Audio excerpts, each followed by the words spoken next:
అలాగే ఇప్పుడు MIM party pro tem స్పీకర్గా అక్బరుద్దీన్ని చేస్తూ ఓల్డ్ సిటీని డెవలప్ చేస్తామని రేవంత్ రెడ్డి గారు నిర్ణయం తీసుకున్నారు. దీనికి మీరేమంటారు? ఇప్పుడు కాంగ్రెస్లో ఒక వ్యవహారం ఉంటుంది. ఎంఐఎం పార్టీకి కోవట్టు షబ్బీర్ అలీ. ఎంఐఎం పార్టీ కోవట్ షబ్బీర్ అలీ. ఓకే. గతంలో 2014లో ఫెరోజ్ ఖాన్కి టికెట్ రాకుండా అడ్డుపడ్డది కూడా మన షబ్బీర్ అలీ. కడాఖండిగా ఎంఐఎం పార్టీకి కోవట్టు తొత్తు షబ్బీర్ అలీ అని చెప్పేసి క్లియర్గా ఎందుకు చెప్తున్నా, అది సాక్ష్యాధారాలు ఉన్నాయి. గతంలో జిహెచ్ఎంసీ ఎన్నికల్లో షబ్బీర్ అలీ పైన అసదుద్దీన్ దాడి చేయించాడు. ముంగటుండి దాడి చేయించాడు. దాడి చేయించిండు, సాక్ష్యాధారాలు ఉన్నాయి. అప్పుడు ఉన్నటువంటి కాంగ్రెస్ నాయకులు, లోకల్ కాంగ్రెస్ లీడర్, దాంట్లో సాక్షులు కూడా. ఈయన షబ్బీర్ అలీ కంప్లైంట్. అప్పుడు అది ట్రయల్కి వచ్చినప్పుడు ఖచ్చితంగా అసదుద్దీన్కి చట్టరీత్యా అసదుద్దీన్ పైన చర్యలు తీసుకునేది ఉంటుండే, చర్యలు ఉంటుండే, ఆయన శిక్షారు కూడా ఉంటుండే. కానీ కాంగ్రెస్ పార్టీలో అంత పిరికి దద్దమ్మలు ఉన్నారా? కాంగ్రెస్ పార్టీ స్థానిక నాయకులలో సాక్ష్యం చెప్పేంత ధైర్యం లేదా? నువ్వు లోపల నుంచి పోయేసి ఎఫ్ఐఆర్ రిటర్న్ కంప్లైంట్ వాపస్ ఎట్లా తీసుకుంటావు? అసదుద్దీన్ పైన కట్టినటువంటి ఎఫ్ఐఆర్ ఈయన పోయి లోపల నుంచి కంప్లైంట్ వాపస్ తీసుకున్నాడు. అంటే నువ్వు తన్నుద్దీన్ని ముఖం బలగొట్టుకుని వచ్చి తర్వాత నువ్వు బయట వచ్చి మేకప్ వేసుకుంటావా? సో షబ్బీర్ అలీ ఎంఐఎం కోర్టు. ఇప్పుడు మళ్ళీ అదే షబ్బీర్ అలీ ఈ ఎంఐఎంని పక్కకు చేర్పించాడు. ఈ రేవంత్ రెడ్డి కూడా ఈ ఎంఐఎం 7 కుక్కలు ఇవి గత 9 సంవత్సరాలు కాంగ్రెస్ మీద ఎగబడి కలిసినాయి. మళ్ళా 7 కుక్కలను పక్క పెట్టుకొని ఈ రివ్యూ మీటింగ్, పాత నగరాన్ని ఏదో చేసేస్తామని చెప్పి రివ్యూ మీటింగ్. ఓకే, పాత నగరాన్ని చేస్తామని చెప్పారు. పాత నగరంలో డెవలప్మెంట్ చేయాలి, పాత నగరానికి మెట్రో అవసరం అని చెప్పేసి ప్రజలు, ప్రతిపక్ష పార్టీలు, ప్రజా సంఘాలు కూడా చెప్పినాక కూడా దాన్ని పట్టించుకోలేదు. ఓల్డ్ సిటీకి సంబంధించి ప్రాతినిధ్యం వహిస్తున్నటువంటి 7 కుక్కలు, ఎంఐఎం కుక్కలు ఎప్పుడు కూడా ఆ ముఖ్యమంత్రికి కూడా మొరగలేదు.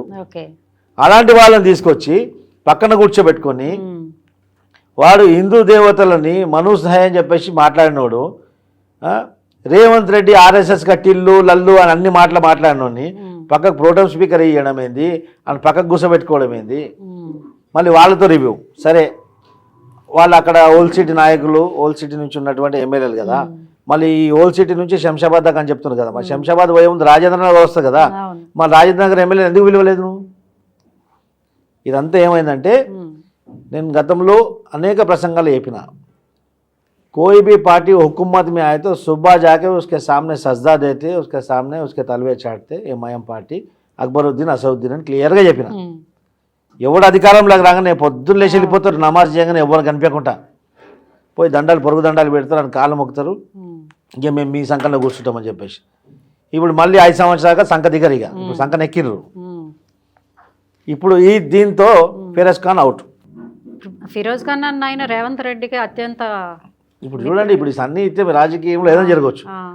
ఇప్పుడు షబ్బీర్ అలీ వల్ల, షబ్బీర్ అలీ బ్రోకరిజం వల్ల, షబ్బీర్ అలీ ప్రమేయం వల్ల ఇప్పుడు మన ఫిరోజ్ ఖాన్ అవుట్. ఇప్పుడు ఫిరోజ్ ఖాన్కి ఇప్పుడు ఏదన్నా పదవి ఇచ్చి, ఎమ్మెల్సీ ఇచ్చి కానీ మంత్రిత్వ పదవి ఏదైనా ఇచ్చారనుకోండి ఫిరోజ్ ఖాన్కి, ఫిరోజ్ ఖాన్ ప్రాతినిధ్యం వహించింది ఎక్కడ? నాంపల్లి కదా. నాంపల్లిలో అప్పుడు ఎవరు? ఈ ఎంఐఎం కుక్కలే కదా. వాళ్ళకి వ్యతిరేకంగా కాంగ్రెస్ పార్టీ వ్యవహరించబోదు ఇప్పుడు. ఎందుకంటే రానున్నది జిహెచ్ఎంసీ ఎన్నికలు. జిహెచ్ఎంసీ ఎన్నికల్లో మళ్ళీ మాకు సపోర్ట్ కావాలా, మళ్ళీ మాకు ముస్లిం ఓటర్స్ కావాలా, మళ్ళీ ఎంపీ ఎలక్షన్స్. అది కాకుండా ఈ నెక్ టు నెక్ ఉంది. ఇప్పుడు నెక్ టు నెక్ ఇంకా ఉంది. ఇప్పుడు 7 సీట్లు మాకు సపోర్ట్ ఉంటే కాంగ్రెస్ పార్టీ బలపడుతుందని అదొక భావన. ఈ అన్ని ఈక్వేషన్స్లో ఈ యొక్క దేశద్రోహ పార్టీని సంకన చేర్చుకుంది మళ్ళీ కాంగ్రెస్ పార్టీ. ముమ్మాటికి దేశద్రోహం పార్టీ. ఎందుకంటే నేను కళాఖండిగా, నేను ఎప్పుడైనా సౌమ్యంగా మాట్లాడతా. ఈ ఎంఐఎంఎంఎల్ని కుక్కలుగా ఎందుకు సంబోధిస్తున్నానంటే, ఆ యొక్క పార్టీ నాయకుడు, నేను సుప్రీంకోర్టు జడ్జిమెంట్ వచ్చిందండి, సుప్రీంకోర్టు జడ్జిమెంటు ఆర్టికల్ 360 తొలగించడం కరెక్ట్ అని చెప్పిన తర్వాత, 370 కరెక్ట్ అని చెప్పిన తర్వాత దాని మీద కూడా విమర్శ. అంటే వీడికి సుప్రీంకోర్టు అంటే వాల్యూ లేదు, పార్లమెంట్ అంటే వాల్యూ లేదు, వాడిని ఎందుకు గౌరవించాలా? వాడు దేశానికి వ్యతిరేకివాడు. అలాంటి పార్టీని నువ్వు పక్కన పెట్టుకుంటే ఈ కాంగ్రెస్ పార్టీ నాయకులకు కూడా రేపు పడబోతుంది ఖచ్చితంగా. కాంగ్రెస్ పార్టీ నాయకులు కూడా మొత్తం ఇప్పుడు ఏడ నిల్చున్నా డిపాజిట్లు కూడా రావు. బీఆర్ఎస్ పైన వ్యతిరేకతతోటి ఈరోజు కాంగ్రెస్ పార్టీ పాపం కట్టింది. ఇప్పుడు కాంగ్రెస్ పార్టీ పవర్లోకి వచ్చింది. రేపు రానున్న కాలంలో అది కూడా నెక్ టు నెక్ జస్ట్ ఫ్లుక్లో వచ్చింది అంతే, ఫుల్ మెజారిటీ కాదు. ఇది వాపు చూసి బల్బ్ అనుకుంటే ఇక వాళ్ళ తప్పిదం ఇది.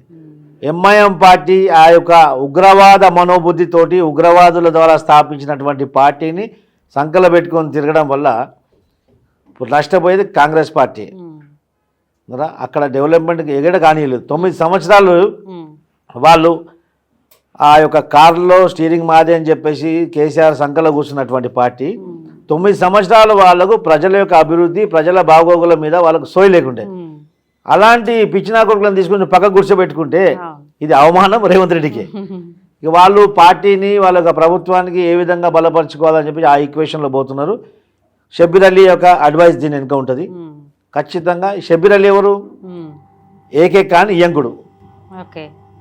సో షబ్బీర్ అలీకి ఎంఐఎంకి అభినవ సంబంధం. షబ్బీర్ అలీ క్లియర్ కట్ ఎంఐఎం కోవట్. షబ్బీర్ అలీ వల్ల ఈ యొక్క ఫెరోజ్ ఖాన్ టికెట్ కట్ కాబోతుంది.